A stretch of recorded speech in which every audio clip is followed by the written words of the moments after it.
Aku masih ingat jelas malam itu. Villa di puncak bukit tampak seperti potongan kartu pos, lampu-lampu hangat, musik pelan, tawa yang berlapis-lapis. Tahun baru selalu jadi alasan berkumpul keluarga, kata mereka.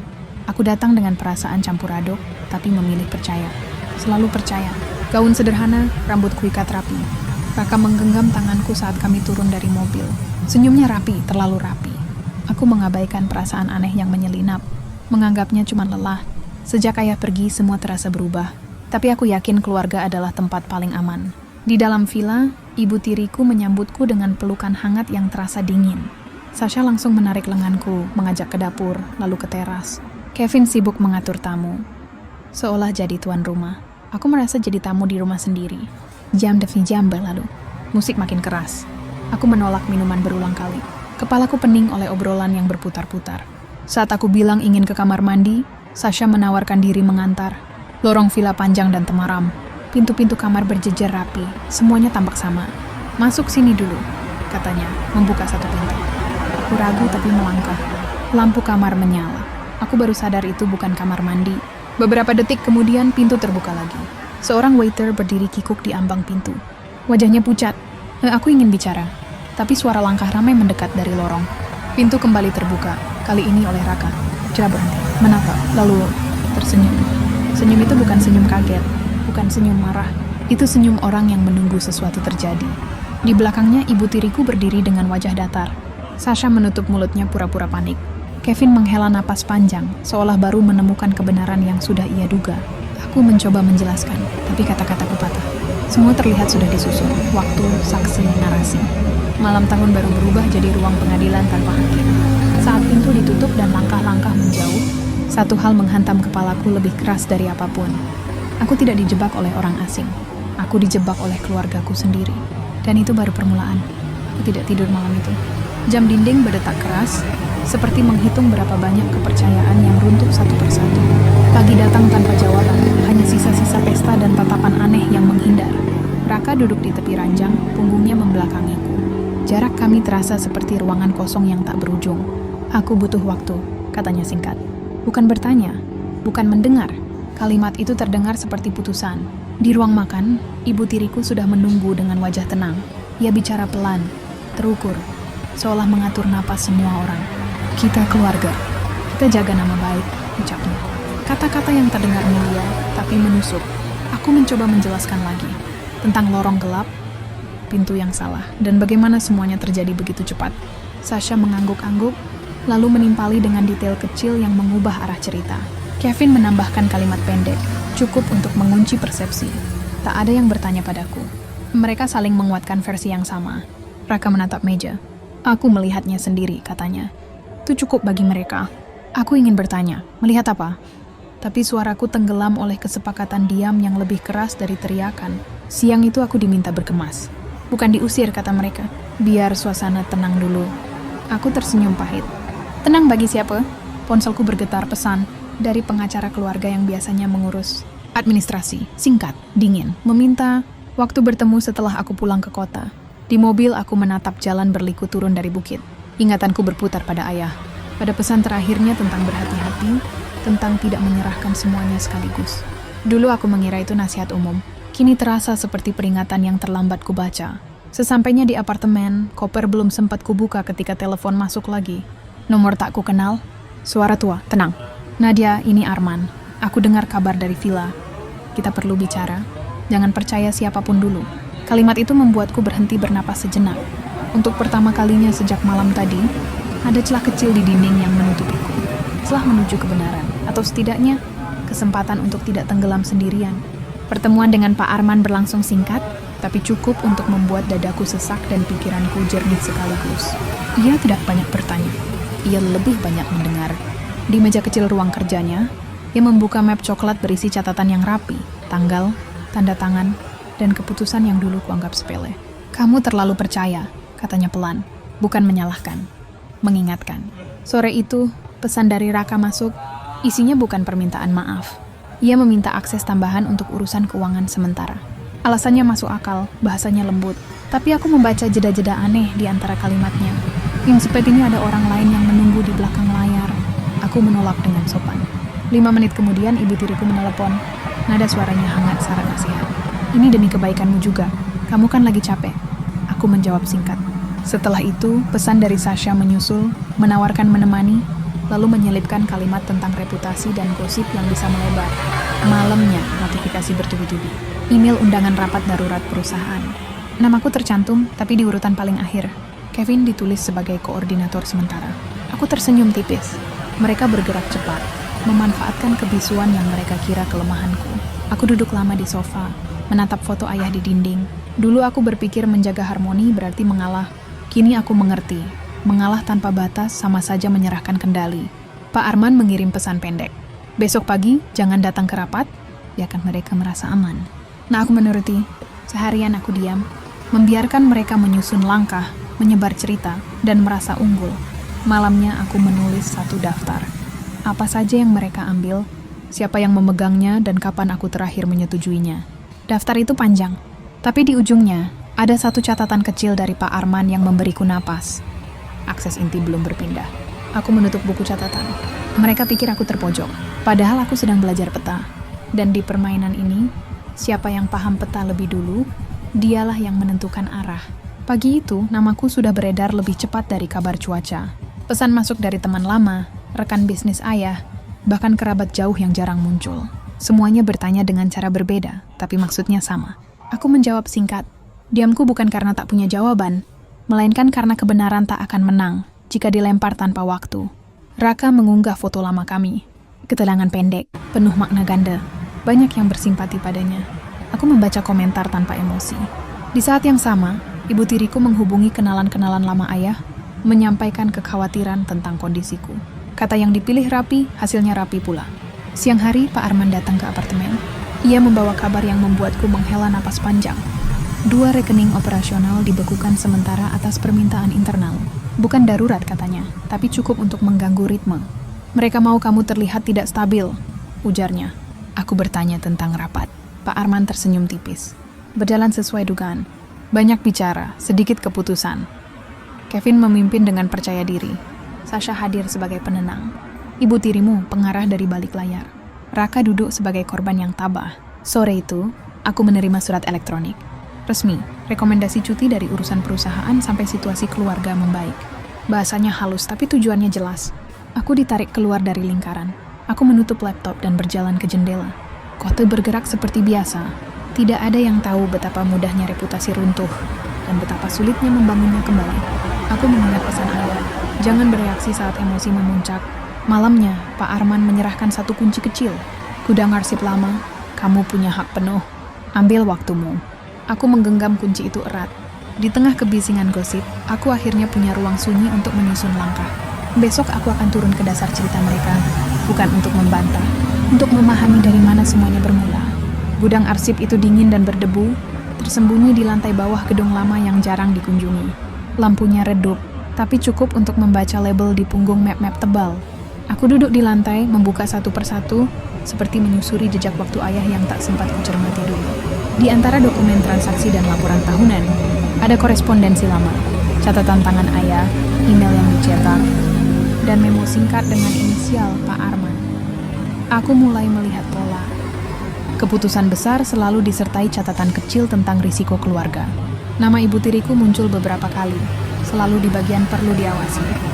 Aku berhenti di satu map bertanggal 2 tahun lalu. Ada rencana restrukturisasi aset keluarga, lengkap dengan opsi pengamanan jika terjadi konflik internal. Opsi itu belum pernah diaktifkan. Syaratnya sederhana, persetujuan tertulis pemegang saham mayoritas, aku. Ponselku bergetar, pesan dari Sasha. Nada akrab, menanyakan kabarku, menyelipkan ajakan makan malam. Aku menolak halus. 5 menit kemudian, pesan dari Raka masuk, menanyakan kapan aku siap bicara baik-baik. Polanya sama, lembut di depan, menekan dari belakang. Aku menutup map dan menarik napas panjang. Mereka bergerak paralel, saling menguatkan, dan mereka yakin aku tak akan berani menyentuh dokumen-dokumen ini. Sore hari, Pak Arman datang membawa termos kopi. Kami duduk berhadapan. Kamu lihat sendiri, katanya. Ayahmu menyiapkan pagar, tapi pagar tak berguna kalau tak ditutup. Aku mengangguk. Tanganku bergetar sedikit, bukan karena takut, melainkan karena menyadari betapa dekatnya aku dengan kendali yang dulu kulepas. Malam itu, aku menandai tanggal. Bukan untuk menyerang, tapi untuk berhenti mengalah. Jika mereka ingin menyingkirkanku dengan cerita, aku akan menjawab dengan langkah. Pelan, rapi, dan tak terbantahkan. Pagi itu aku menandatangani satu berkas. Tidak besar, tidak dramatis. Tapi cukup untuk mengunci satu pintu yang selama ini mereka lewati tanpa izin. Aku melakukannya di hadapan Pak Arman, dengan tenang, seolah hanya mengurus rutinitas. Dalam hatiku, ada getar kecil, bukan ragu, lebih seperti kesiapan. Reaksinya cepat, terlalu cepat. Siang hari, grup keluarga kembali ramai. Ibu tiriku mengirim pesan panjang tentang pentingnya kebersamaan. Kevin mengusulkan pertemuan tatap muka. Sasha mengirim emoji peluk. Raka memilih menelepon, suaranya terdengar lelah dan penuh empati. Aku mendengarkan tanpa menyela, lalu berkata singkat. Aku perlu waktu. Di luar, gosip makin kencang. Ada artikel ringan yang menyebut namaku tanpa menyebut sumber. Narasinya rapi, seakan ditulis oleh orang yang tahu persis celah yang harus ditekan. Aku menutup layar. Berisik adalah tanda mereka kehilangan kendali. Sore itu, Pak Arman menunjukkan laporan internal. Alur dana masih aman, tapi ada upaya menggeser kewenangan kecil-kecilan. Mereka menguji pagar, katanya. Aku tersenyum tipis. Biarkan.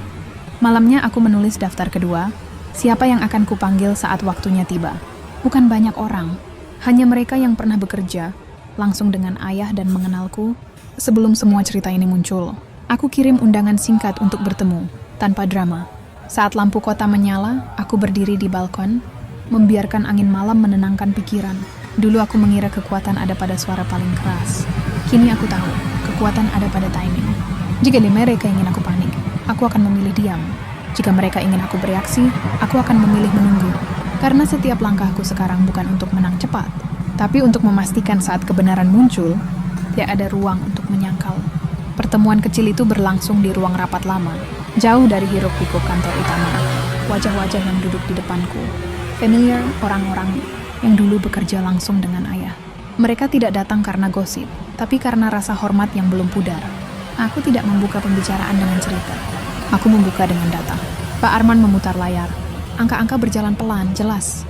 Ada jeda, ada penundaan, ada instruksi yang tak tercatat rapi. Bukan kesalahan, kata salah satu dari mereka. Ini pola. Aku mengangguk. Kata itu kembali muncul. Pola. Sementara itu pesan masuk bertubi-tubi. Raka meminta bertemu malam ini. Ibu tiriku mengingatkan tentang citra keluarga. Sasha mengirim foto lama kami, menuliskan betapa ia merindukanku. Aku membaca semuanya, lalu mematikan notifikasi. Di ruang rapat kami menyepakati satu hal, transparansi bertahap. Tidak ada pengumuman besar, tidak ada tuduhan, hanya koreksi kecil yang tepat sasaran. Jika ada yang menolak, penolakannya akan tercatat sendiri. Malamnya, aku menemui Raka di kafe yang dulu sering kami datangi. Ia terlihat lebih gelisah, banyak bicara, sedikit mendengar. Aku bertanya satu hal, kamu yakin dengan ceritamu? Ia terdiam, lalu tersenyum tipis. Senyum yang sama seperti di villa. Aku berdiri lebih dulu. Saat aku pulang, Pak Arman mengirim pesan. Satu akses berhasil dipulihkan tanpa protes. Mereka mulai bingung, tulisnya. Aku meletakkan ponsel. Di tengah semua kebisingan, satu kebenaran terasa jelas. Topeng paling sulit dijaga adalah yang dipakai terlalu lama. Besok aku akan membuka pintu kedua. Dan aku ingin melihat siapa yang berani berdiri di depannya. Pagi itu aku datang ke kantor lebih awal dari biasanya. Tanpa pengumuman, tanpa rombongan. Aku berjalan melewati lorong yang dulu akrab, menyapa beberapa wajah yang terkejut melihatku kembali. Tidak ada drama. Kehadiranku saja sudah cukup untuk mengubah suhu ruangan. Pak Arman menyusul dengan map tipis. Isinya keputusan teknis yang sederhana, tapi berdampak panjang. Aku menandatangani lalu meminta satu hal, audit internal rutin. Kalimat itu membuat beberapa orang saling pandang. Bukan karena takut, tapi karena tahu artinya. Setiap langkah kini akan terlihat. Siang hari Kevin muncul di mejaku. Senyumnya dipaksakan. Ia bicara soal kesalahpahaman, menawarkan bantuan. Aku mengucapkan terima kasih, lalu meminta semua komunikasi lewat email resmi. Senyum itu runtuh sepersekian detik. Cukup bagiku. Di luar kantor, narasi mulai berubah. Artikel yang sama kini menyertakan kalimat netral. Tidak membelaku, tapi tidak lagi memojokkan. Gosip kehilangan bensinnya. Sore menjelang, Sasha menelepon. Suaranya bergetar, meminta bertemu. Aku menolak halus. Nanti, kataku. Waktu adalah sekutu yang paling jujur. Malamnya, Pak Arman mengirim laporan ringkas. Satu kontrak besar diperpanjang, tanpa campur tangan keluarga. Kepercayaan mulai kembali, tulisnya. Aku tersenyum kecil. Kepercayaan tidak dibangun dengan teriakan, tapi konsistensi. Aku menutup hari dengan menuliskan satu kalimat di buku catatan. Kebenaran tak perlu dikejar. Ia akan mengejar yang berlari. Dan malam itu aku yakin mereka mulai berlari. Undangan makan malam itu datang mendadak. Dari ibu tiriku. Bahasanya lembut, penuh kata keluarga, dan menyudahi salah paham. Aku membaca 2 kali, lalu tersenyum tipis. Damai selalu datang saat tekanan tak lagi bisa disangkal. Aku datang tepat waktu. Meja ditata rapi, lampu hangat, suasana dibuat seolah tak pernah ada apa-apa. Raka duduk di samping ibu tiriku, menatap piringnya. Kevin berbicara ringan tentang cuaca. Sasha tersenyum terlalu manis. Aku mendengarkan. Mereka menawarkan jalan tengah, pembagian peran baru, jaminan nama baik, dan satu kalimat yang berulang, demi kebaikan bersama. Aku bertanya satu hal. Kebaikan siapa? Ruangan hening.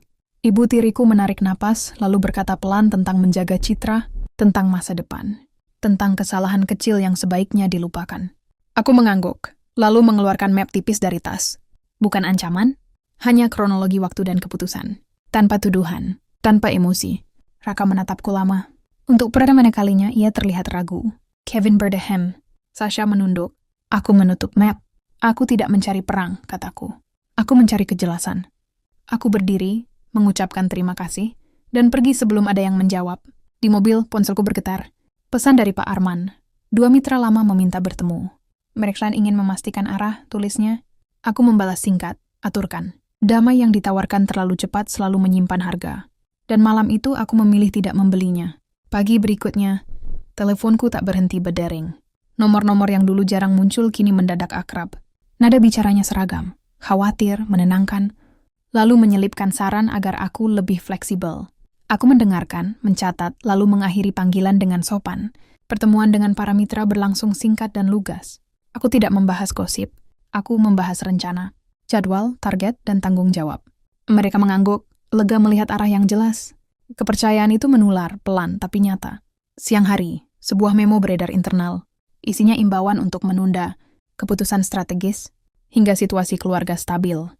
Aku tahu persis dari mana arahnya. Aku membalas dengan satu kalimat resmi. Keputusan berjalan sesuai tata kelola. Tidak lebih. Sore menjelang, Raka muncul di kantor tanpa janji. Wajahnya tegang.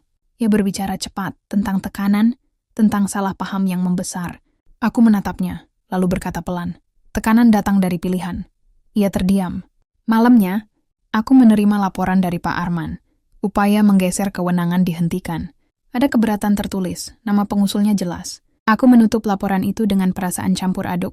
Panik selalu membuat orang ceroboh. Aku berdiri di balkon kantor, menatap kota yang mulai gelap. Dulu aku takut melangkah karena takut kehilangan. Kini aku melangkah karena tahu apa yang harus dijaga. Jika mereka ingin memaksaku memilih damai palsu, aku akan memilih kejelasan yang tenang. Besok aku akan memanggil rapat yang mereka tak perkirakan. Tanpa drama, tanpa sorotan. Dan aku ingin melihat siapa yang masih berdiri di sisi cerita lama. Rapat dimulai tepat waktu. Tidak ada sambutan panjang, tidak ada basa-basi. Aku membuka dengan agenda sederhana. Evaluasi proses dan penetapan kembali wewenang. Di layar, alur kerja ditampilkan jernih. Tidak menyebut nama, tapi cukup untuk menunjukkan di mana simpul-simpul kusut berada. Satu persatu pertanyaan muncul. Aku menjawab dengan data. Saat ada keberatan, Pak Arman menyodorkan dokumen pendukung. Suasana hening, bukan tegang, lebih. Seperti orang-orang yang baru menyadari, selama ini mereka berjalan di lorong sempit. Kevin mengangkat tangan, mencoba mengarahkan pembahasan ke isu keluarga. Aku menghentikannya dengan sopan. Rapat ini tentang pekerjaan. Ia tersenyum kaku, lalu duduk kembali. Di akhir rapat, keputusan diambil. Bukan keputusan besar yang dramatis, tapi cukup untuk mengembalikan ritme. Beberapa peran disesuaikan, beberapa proses dikunci. Tidak ada yang dirugikan secara personal, dan justru itu yang membuatnya sulit digugat. Sore hari kabar itu menyebar. Bukan gosip, melainkan kepastian. Nada pembicaraan di kantor berubah. Lebih tenang, lebih fokus. Malamnya, ibu tiriku menelepon. Suaranya berusaha stabil. Ia menanyakan kapan aku pulang. Aku menjawab singkat, nanti. Aku menutup panggilan dan menghela napas. Balik arah bukan berarti selesai. Tapi malam itu, aku tahu satu hal. Cerita yang mereka susun mulai kehilangan penonton. Dan saat cerita lama tak lagi dipercaya, kebenaran punya ruang untuk berdiri. Pagi itu, sebuah pesan masuk dari nomor yang tidak kusimpan. Isinya singkat, ragu-ragu. Seolah pengirimnya menimbang keberanian terakhir. Aku membaca pelan, lalu membalas dengan satu kalimat netral. Kami sepakat bertemu siang hari. di tempat umum, tanpa menarik perhatian. Aldo duduk di depanku dengan tangan saling menggenggam. Matanya lelah. Ia bicara pelan, terputus-putus, tapi semakin lama semakin runtut. Tentang malam di villa, tentang jadwal yang berubah mendadak, tentang pesan singkat yang menyuruhnya berada di kamar tertentu, pada jam tertentu, yang mengaku tidak memahami dampaknya saat itu. Aku mendengarkan tanpa menyelah.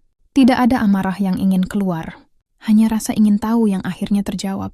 Aldo mengeluarkan beberapa tangkapan layar dan catatan kecil, cukup sederhana, tapi saling menguatkan. Potongan-potongan itu menyatu rapi, membentuk garis yang selama ini kusebut pola. Sore hari, aku menemui Pak Arman. Ia membaca semuanya dengan teliti, lalu mengangguk pelan. Ini cukup, katanya. Dan yang penting, waktunya tepat. Kami sepakat untuk tetap tenang.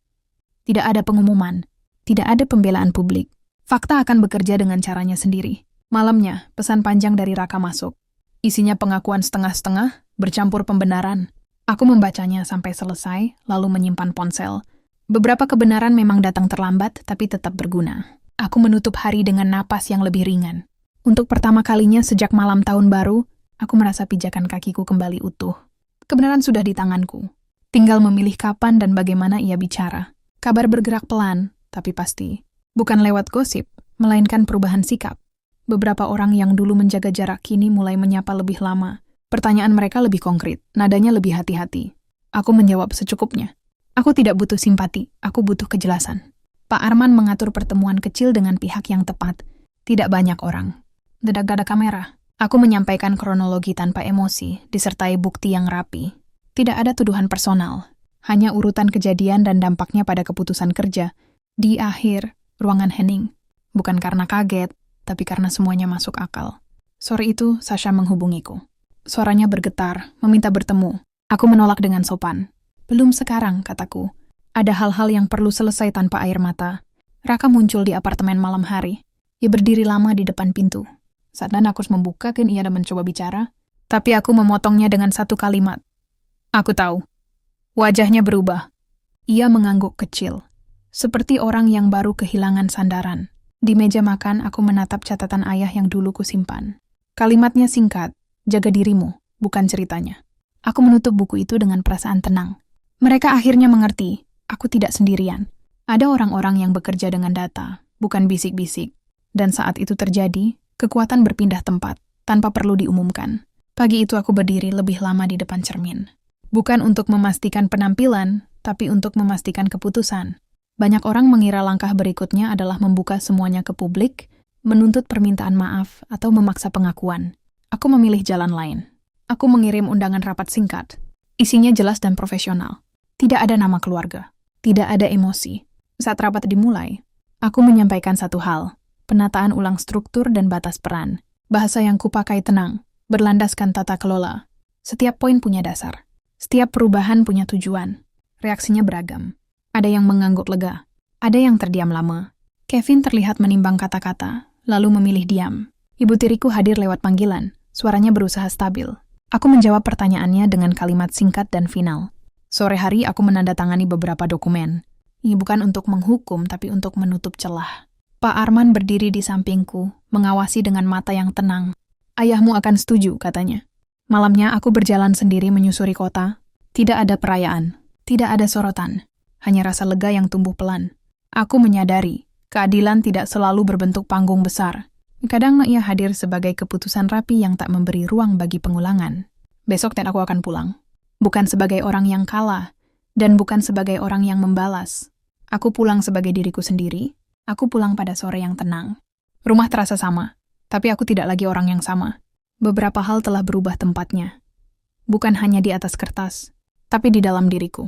Aku tidak membawa kemenangan untuk dipamerkan. Aku membawa kejelasan untuk dijaga. Pertemuan keluarga berlangsung singkat. Kata-kata diukur, jarak dijaga. Ibu tiriku berbicara seperlunya. Kevin memilih diam. Sasha tidak hadir. Raka menatapku sebentar lalu menunduk. Tidak ada pengakuan, tidak ada permintaan maaf yang dituntut. Kami semua paham batas baru telah ditetapkan. Hari-hari berikutnya berjalan stabil. Pekerjaan kembali ke ritme. Keputusan diambil dengan proses yang jelas. Orang-orang yang dulu ragu kini bekerja dengan tenang. Tidak ada cerita lama yang perlu dibantah. Ia memudar dengan sendirinya. Suatu pagi, Pak Arman mengirim pesan singkat. Semua akses aman, kamu pegang kendali. Aku membalas dengan terima kasih. Lebih dari itu, aku berterima kasih pada ayah, pada peringatan yang dulu kuanggap biasa. Di malam hari, aku berdiri di balkon menatap lampu kota. Aku mengingat satu hal penting. Tidak semua fitnah perlu dilawan dengan suara. Ada yang cukup dilawan dengan konsistensi dan waktu. Malam tahun baru itu pernah menjatuhkanku, tapi dari sana aku belajar berdiri dengan cara yang benar. Dan kini, aku melangkah ke depan, tanpa perlu membuktikan apapun kepada siapapun.